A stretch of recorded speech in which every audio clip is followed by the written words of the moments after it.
Alors, je rajoute à ces témoignages une dernière partie qui, à mes yeux, a toute sa place, hein, qui m'est certainement arrivé déjà de relater. Mais pour être tout à fait complète, je viens rajouter ici à nouveau ce témoignage pour démontrer comment l'ennemi, malheureusement, a cette fâcheuse manie d'utiliser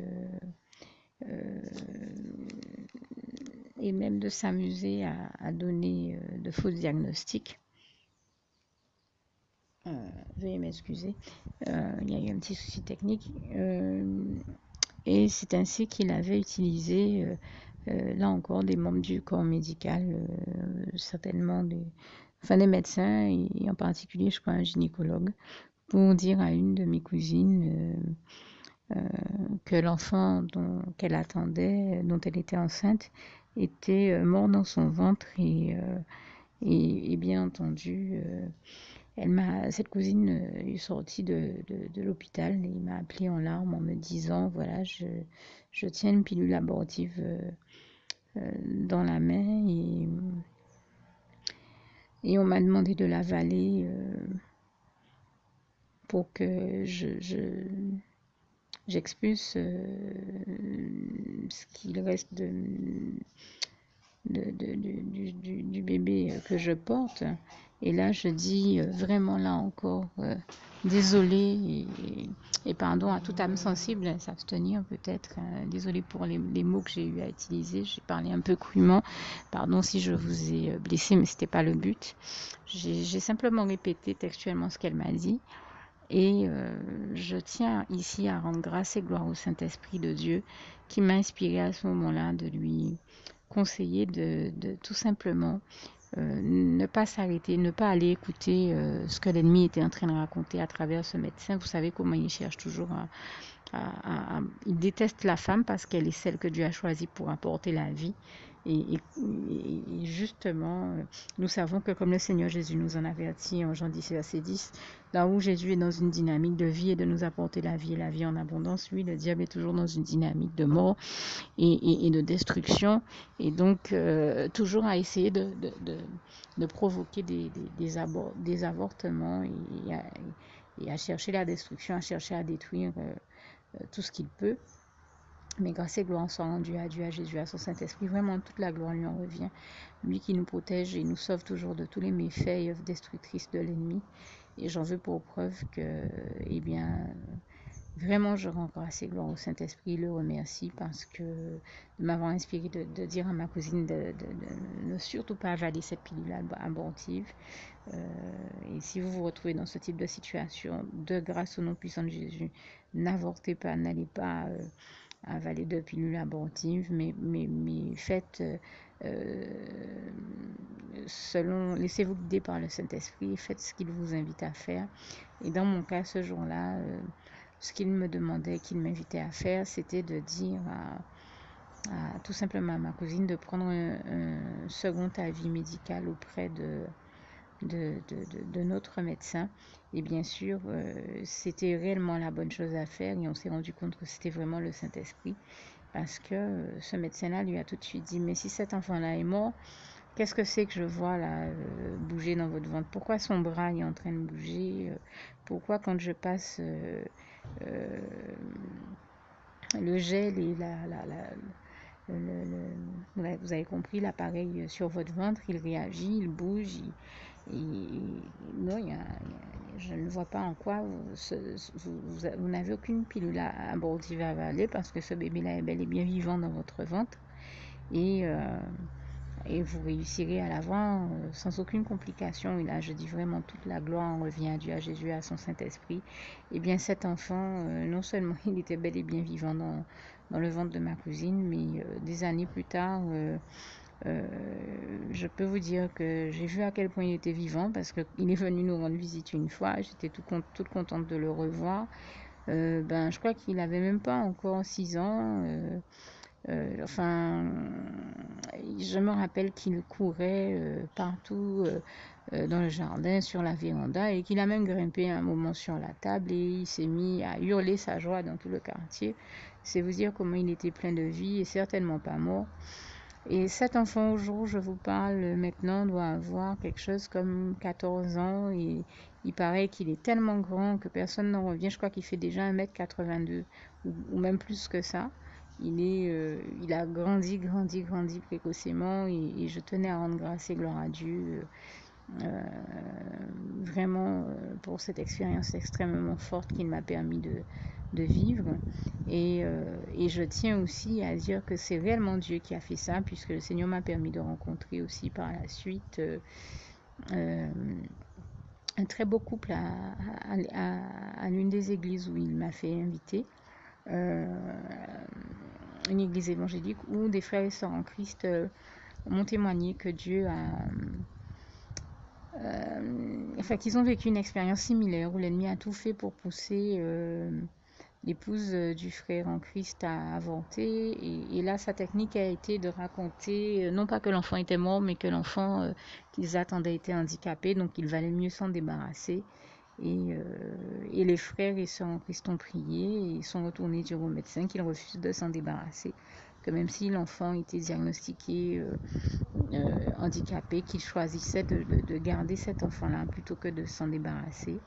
Et que par la force des choses, ils sont chrétiens, ils sont croyants, donc qu'ils refusent de se débarrasser de cet enfant et que s'il est question qu'il naisse handicapé, eh bien qu'ils l'accepteront, mais qu'ils ne s'en débarrasseront certainement pas au nom de Jésus. Et en fait, ben, cet enfant-là, ils sont allés donc jusqu'au bout. Hein. L'ennemi a tout fait pour la déconseiller, il a tout fait pour qu'elle n'aille pas jusqu'au bout de cette grossesse et qu'il n'aille pas, qu'il ne décide pas d'aller jusqu'au terme de cette grossesse. Mais Dieu a tout fait de son côté pour leur faire comprendre qu'il fallait mener cette grossesse jusqu'à son terme. Et une fois que l'enfant est né, eh bien on s'est rendu compte de la supercherie et des mensonges de l'ennemi, hein, que l'ennemi a proféré pendant 9 mois comme ça, et des malédictions qu'il a proférées pendant 9 mois comme ça sur cet enfant. Mais toute la gloire revient à Dieu, à Jésus, à son Saint-Esprit, qui, quand Dieu nous bénit, eh bien l'ennemi peut toujours maudire et lancer toutes les malédictions qu'il veut. Ces malédictions ne feront jamais le poids face à toutes les bénédictions de Dieu qui demeurent supérieures dans nos vies à tous, et toute la gloire revient à Dieu, puisque cet enfant est né en pleine santé.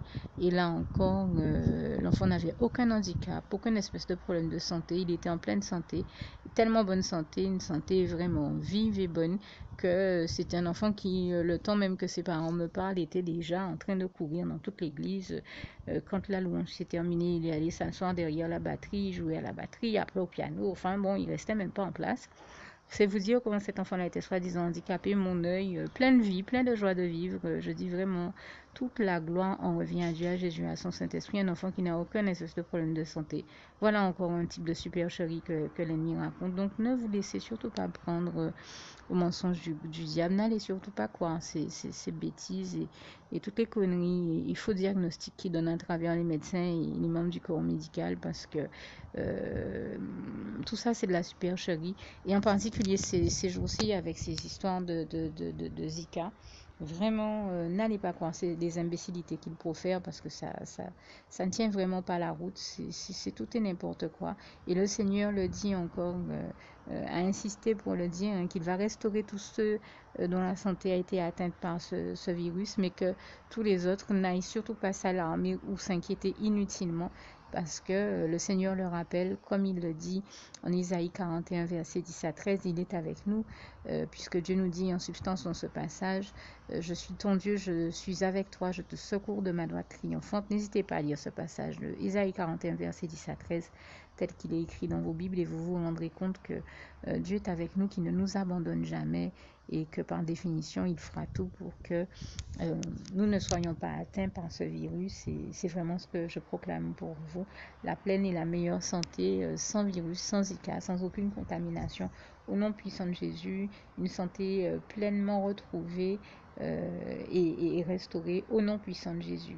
Une bonne santé et restaurée au nom puissant de Jésus. Que Dieu vous bénisse vraiment abondamment, puissamment, richement, en vous donnant une santé la meilleure que possible. Car je sais que c'est son désir pour vous, c'est son souhait, que vous soyez en toute pleine et bonne santé. et tous heureux et épanouis, comme le Seigneur nous le dit bien en 3 Jean 1, verset 2. Bien-aimé, je désire que tu prospères et que tu sois en bonne santé, comme prospère l'état de ton âme à tous égards. Je cite là encore ce passage à ma manière, mais n'hésitez pas à lire 3 Jean 1, verset 2, qui est l'un des passages clés qui nous démontre le désir de Dieu de nous bénir et de nous voir tous prospérer et être en bonne santé. Dieu n'a pas changé, il est toujours le meilleur et il a toujours les meilleures dispositions pour nous. Il se bat, il fait tout pour que ses enfants expérimentent le meilleur. Et comme j'ai l'habitude de le dire, Dieu étant le meilleur, lui seul peut nous faire l'expérience du meilleur. Et je lui en rends grâce et gloire encore ici. Il en glorifie et remercie pour cela. Alors, une énième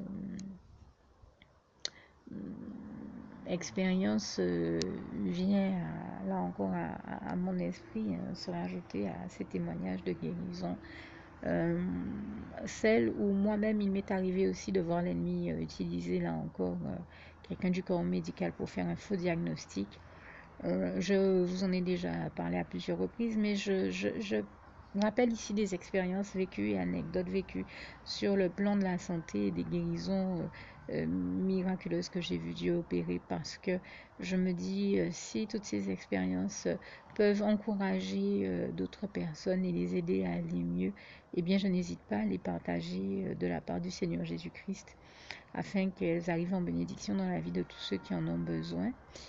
Et bien entendu, il fallait qu'il y ait une sirène derrière moi. Ben, ça vient se rajouter au témoignage.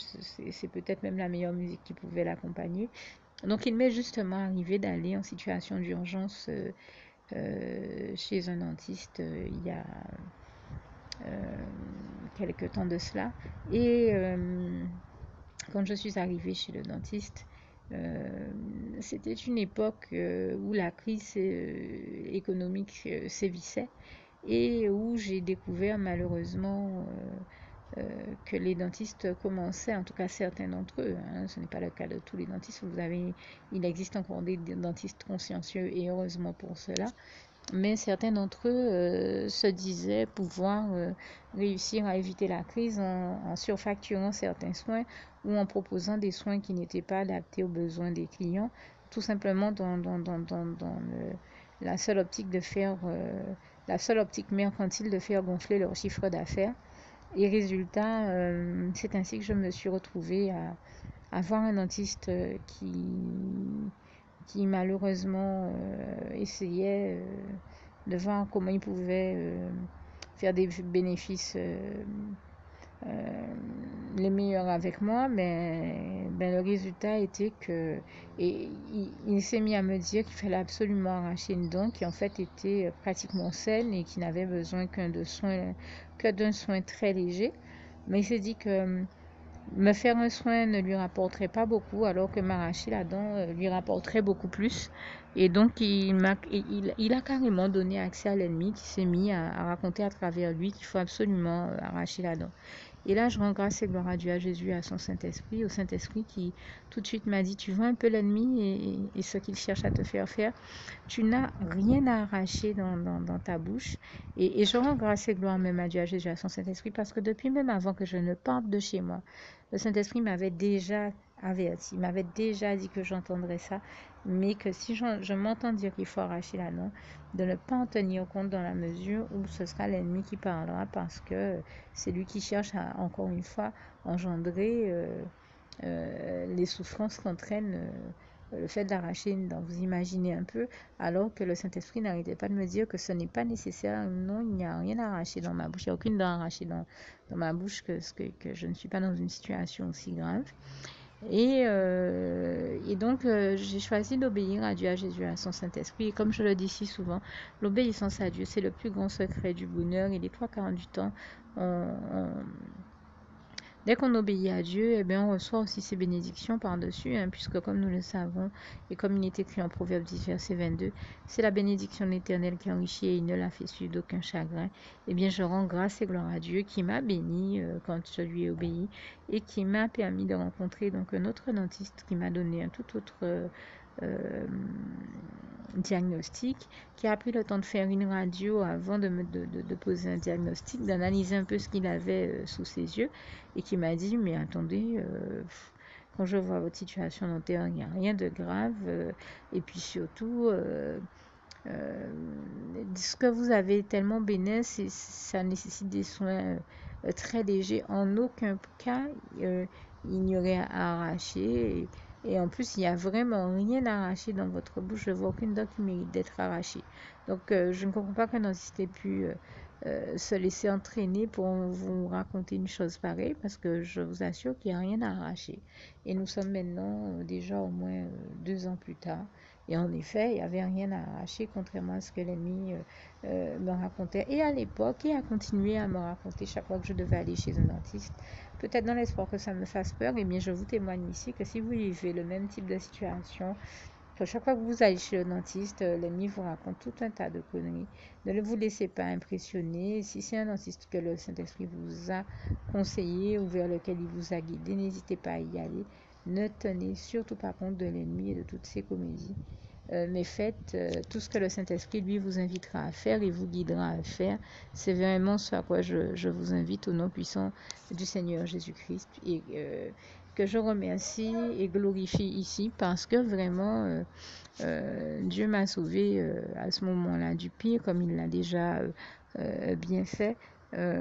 Et surtout du pire et des souffrances que l'ennemi cherchait à générer inutilement dans ma vie, puisque je le dis bien, j'ai reçu les soins depuis, j'ai été traitée, et en effet, nous sommes vraiment des années plus tard, et je me suis rendu compte que, plus de 2 ans plus tard, je crois, je me suis rendu compte qu'en effet, entre-temps, il n'y a jamais rien eu à arracher dans ma bouche. Il y a eu des soins à faire, mais certainement pas de dents à arracher, et je rends grâce et gloire à Dieu, le remercie et le glorifie encore vraiment ici du fond du cœur pour tout ce type de miracle que je l'ai vu faire à plusieurs reprises dans ma vie, mais aussi dans celle de bien des personnes, bon nombre de personnes qui m'entourent.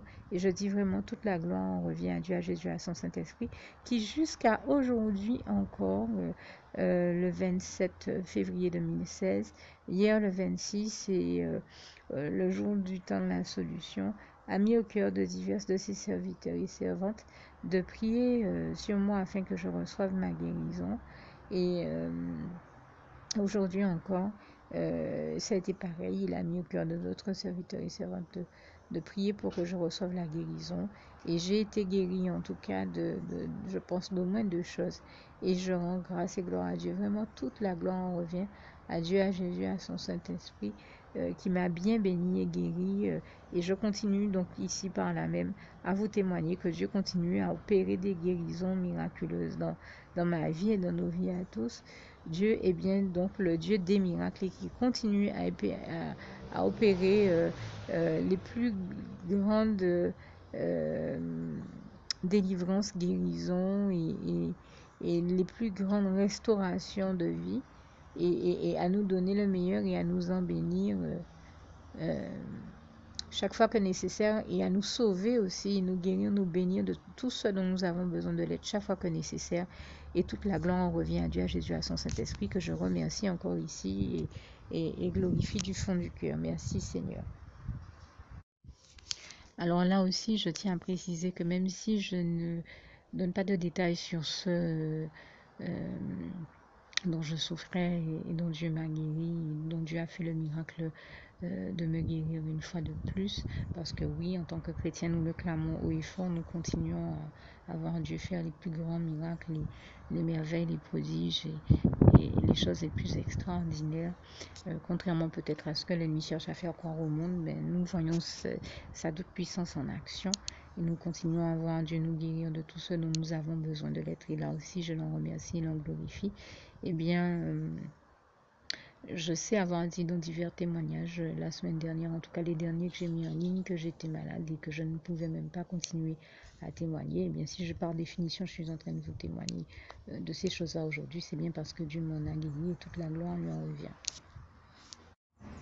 Et si bien entendu je vous témoigne de toutes ces guérisons extraordinaires et miraculeuses que Dieu a opérées dans ma vie comme celle de bien d'autres personnes autour de moi depuis l'ouverture de ma page Facebook en 2011 jusqu'en février 2011 jusqu'à maintenant février 2016, c'est bien parce que Dieu continue donc réellement à opérer les miracles les plus extraordinaires que nous avons tous pu contempler, ainsi que, comme je le disais tout à l'heure, la splendeur glorieuse de son règne. Nous attestons et certifions encore que jusqu'à maintenant, Dieu fait les plus grandes guérisons, nous guérit vraiment de tout ce dont nous avons besoin de l'être et chaque fois que nécessaire. Voilà pourquoi je vous invite au nom puissant de Jésus à ne vous laisser alarmer, ni inquiéter, ni alarmer par rien du tout, par quoi que ce soit, par aucune nouvelle négative ou néfaste ou dévastatrice qui proviendrait du camp de l'ennemi.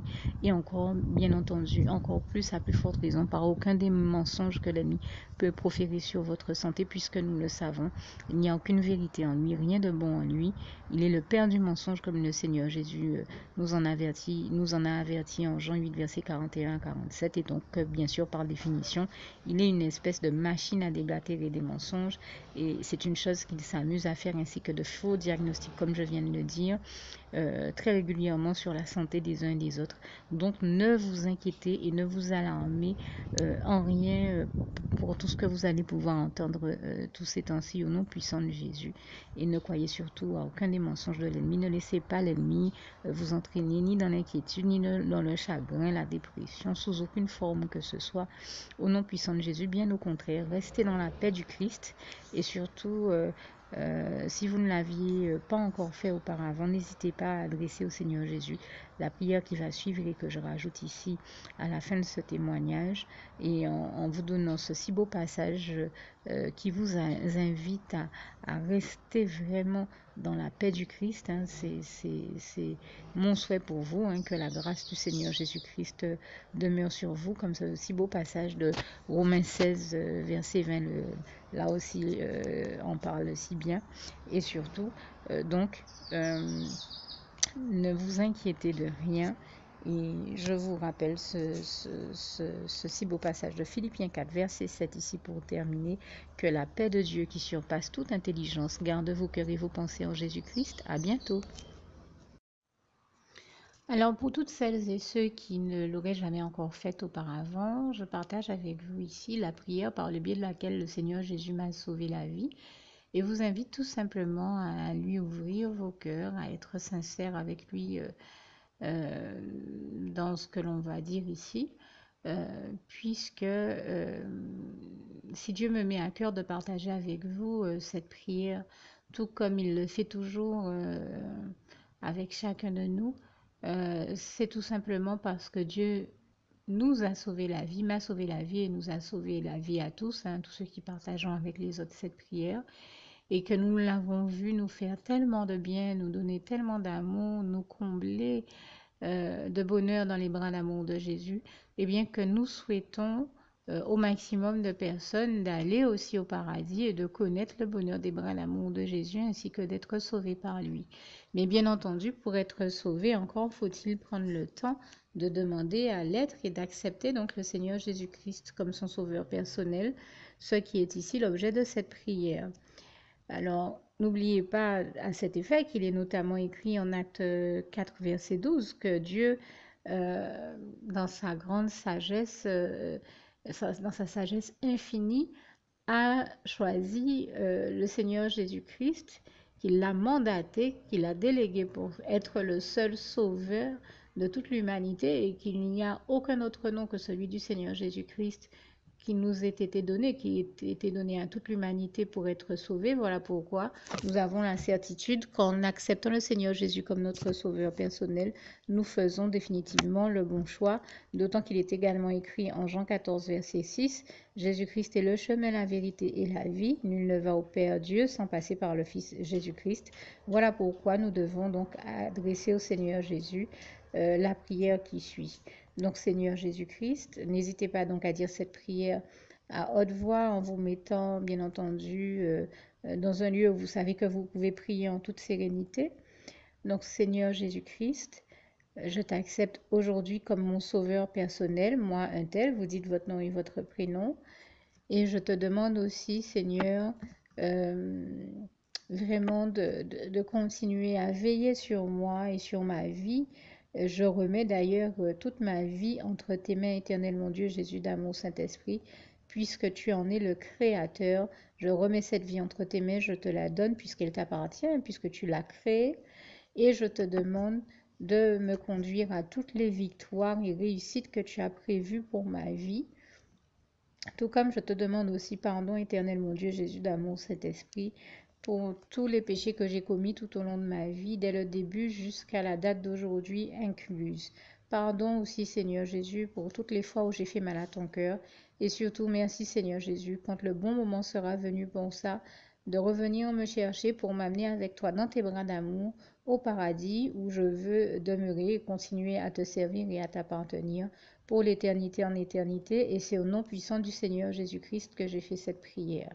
Soyez bénis, vous tous qui avez fait cette prière. Que Dieu vous garde et vous bénisse tous. Et surtout, n'oubliez pas de partager cette prière avec le maximum de personnes autour de vous, tous vos contacts, famille, amis et bien-aimés. Et que Dieu vous en bénisse. À bientôt.